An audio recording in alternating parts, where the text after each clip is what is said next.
saline. Para kayo nag-skin test. To 1 cc, equivalent to 1 cc lahat. Okay. So, what about your saline? Ilang cc yan? 2 cc. Okay. And then, it depends on how many or ano yung order na antibiotic. So, dapat tatlo kayo. Tatlo ang hawak ninyo. Okay. Now, saan ka mag-start? Okay. Doon muna tayo sa 3-way. Dito siya nakatapat, no? Sa opening. Close. Okay? Mamaya pag open natin, ganyan. So, close. Pakita. Close yan. Baba mo. Okay. Yan, baba yan. Naintindihan nyo ba? Kasi tatlo yan. Yung walang ganon, ang tawag din, arm, ibig sabihin, naka-close yun. So, this is the arm of your patient. This is the solution or the IV. Ibig sabihin, open siya, diba? Papunta dun sa handang pasyente. Kasi, ganon. Diretso siya. When you are about to give the medicine, how will you do that? Dapat, naka-close siyang ganon. So, Baliktad. close muna, you open this. Okay, so, Open tapos, pag napag ninyo, wag yung nakataob, naka-open siya. So, we start to disinfect. This is the port, the IV port. So, naka-close muna yan. So, disinfect first. Inject your antibiotic, saline muna. Saline muna, okay, without needle. Tanggalin yung needle. Then, we should lock this first before natin siya i-turn. So, papunta na siya dito nga. Tama. Close. Papunta na siya sa vein. Okay.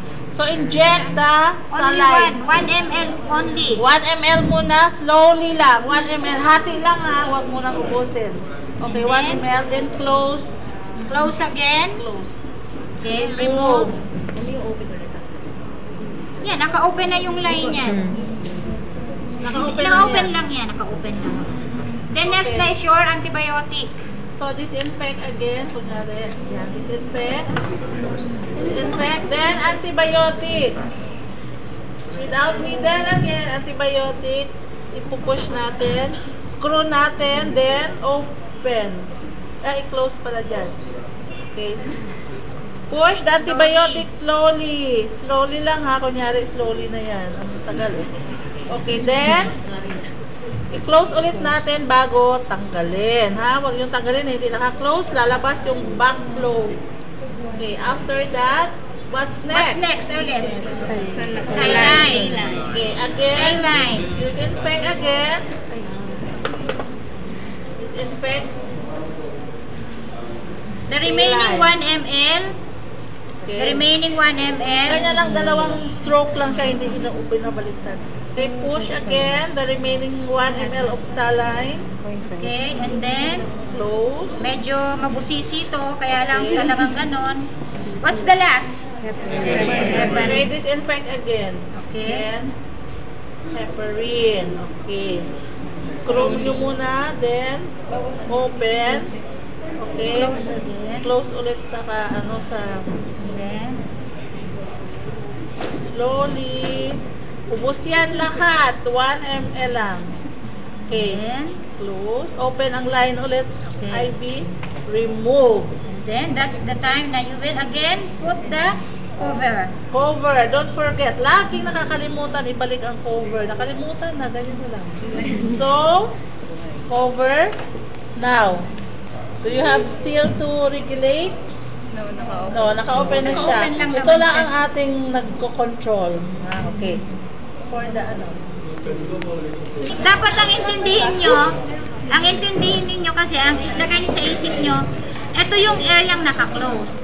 So, ibig sabihin, ito yung patient, the arm, o kunwari ito yung arm ko, diretso yan, may IV line ako.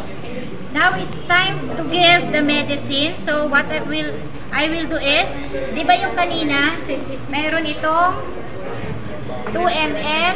Ito yung aking gamot.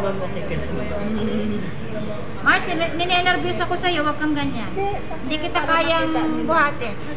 So, this is your saline.